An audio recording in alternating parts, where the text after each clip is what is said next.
Alipoteza wazazi wote akiwa na umri mdogo. Akaishi maisha ya upweke yasiyo na faraja.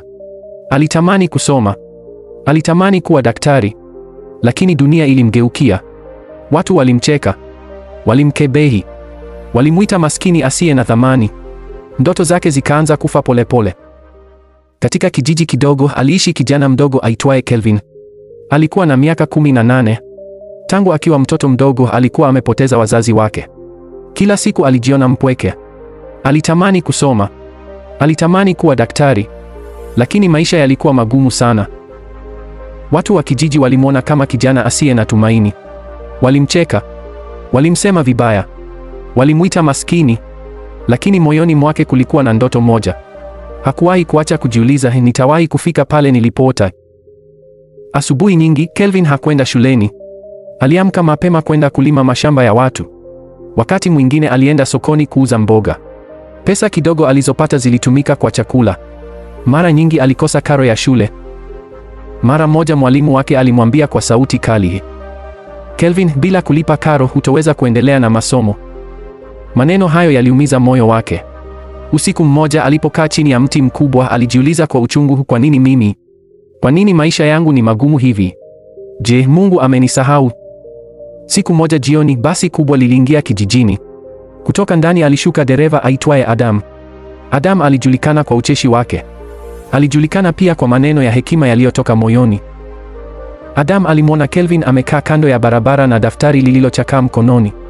Alikaa karibu naye na kuuliza kwa sauti yenye upole, Adam, kijana, mbona uso wako umejaa huzuni? Umekaa kana kwamba dunia imekuchoka. Kelvin akiwa na macho yaliyolowa machozi, bwana, maisha yamenishinda. Sina wazazi. Sina hela ya shule. Kila mtu kijijini ananiona bure. Nilitamani kuwa daktari lakini sasa naona ndoto imekufa. Adam akamwangalia kwa makini, akavuta pumzi ndefu kisha akasema taratibu, Adam, ndoto haifi kijana. Ndoto huishi ndani ya moyo. Hata mawe mazito hayazuii moyo wenye kutaka. Lakini maisha si mepesi. Kila mtu ana mzigo wake. Kelvin akainua uso wake akasema kwa sauti dhaifu, lakini bwana, mimi nimebeba mzigo mzito kuliko nguvu nilizo nazo. Nimechoka kupigana. Adam akatabasamu kwa upole kisha akasema kwa maneno mazito, sikiliza kijana. Siri ya kushinda magumu si kuondoa maumivu. Ni kuendelea mbele ukiwa nayo. Maumivu hukufundisha. Machungu hukutengeneza. Subira ndiyo daraja la ushindi. Ukiwa na subira hata mawe huwa ngazi. Kelvin akatikisa kichwa polepole, akihisi kama maneno yale yalikuwa yanachoma ndani ya moyo wake. Akasema kwa hofu, na je kama nikishindwa tena? Adam akamjibu kwa udhabiti, kushindwa si mwisho. Ni mwalimu. Ukianguka mara 7, simama mara 8. Kila kuanguka ni somo. Lakini kila kusimama ni ushindi. Kijana, usikimbie maumivu. Yakumbatie.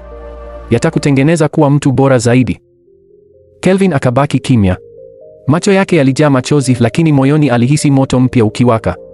Kwa mara ya kwanza aliona mwanga katika giza lake. Kuanzia siku ile Kelvin alibadilika. Mchana alifanya kazi. Usiku alisoma kwa mwanga hafifu wa kandili. Hakuwahi kulala kabla ya kupitia daftari lake. Alijifunza subira. Alijifunza kutosogea nyuma. Baada ya muda watu wachache waliguswa na bidii yake. Wakamchangia pesa kidogo. Ingawa haikutosha, ilimpa tumaini. Aliendelea kusoma kwa moyo wote. Siku ya mtihani wa taifa ilipofika, Kelvin aliandika kwa bidii. Alijua hiyo ilikuwa nafasi yake pekee. Matokeo yalipotangazwa, kijiji kizima kilishangaa.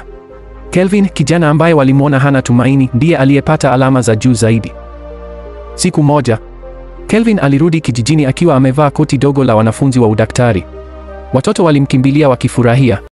Wazee walimbariki. Adam alimwona akapiga tabasamu.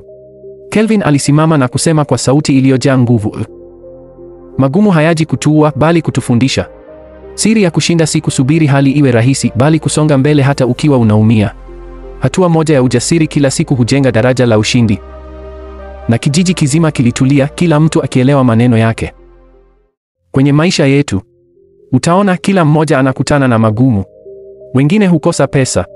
Wengine hupoteza wapendwa. Wengine hupitia majaribu makali. Ni rahisi kukata tamaa. Ni rahisi kusema haiwezekani. Lakini siri ya kushinda magumu si kutafuta maisha yasiyo na maumivu. Siri ni kuendelea mbele ukiwa na maumivu hayo. Kila hatua ndogo tunayopiga, hata ikiwa ngumu, ni daraja linalotupeleka mbali. Wakati tunasubiri maisha yawe rahisi, tunapoteza muda. Lakini tunapochagua kusonga mbele hata kidogo kidogo, tunajenga nguvu mpya ndani yetu. Hali ngumu haziwi za kudumu, lakini moyo wenye subira hudumu. Hapo ndipo ushindi hutokea. Kila siku tuna nafasi ya kuchagua. Tunaweza kulalamika au tunaweza kusonga mbele kwa hatua ndogo ya ujasiri. Magumu hayatupigi ili kutua, yanakuja kutufundisha. Na kwa kila daraja tunalopanda, tunakaribia ndoto zetu. Siri ya kushinda magumu ni subira, ni imani, ni kusonga mbele bila kukata tamaa. Thank you so much for watching this story. If you enjoyed it, don't forget to subscribe, hit the like button, and leave a comment below to share your thoughts. Your support means the world and helps us bring more inspiring stories. See you in the next video.